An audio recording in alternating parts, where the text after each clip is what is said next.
In today's video, I'm going to teach you how to change time frame in Thinkorswim. To get started, open Thinkorswim web in your browser and head to the Charts tab. This is the main area where you can view price action and analyze different markets.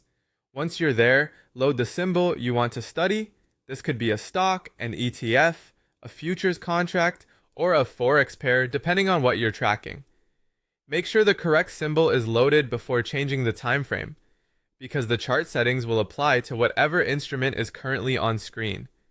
After the chart loads, look just above it for the time frame button. In many cases, it may already display something like 1Y, 1D. That label is simply showing the current chart view.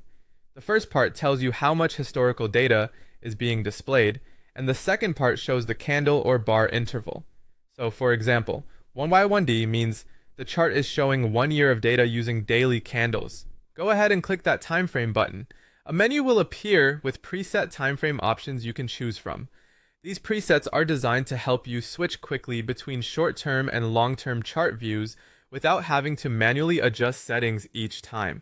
You might see options such as 1D, 1M, which shows 1 day of price action using 1-minute candles. This is useful if you want a very detailed intraday view. Another option is 5D, 5M, which displays 5 days of data with 5-minute candles, giving you a slightly broader short-term perspective. You may also see 1M 30 which shows 1 month of data using 30-minute candles.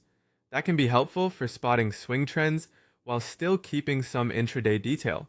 And for a wider market view, 1Y1D shows 1 year of data with daily candles, which is commonly used for higher level trend analysis. Select the preset time frame that best fits your analysis.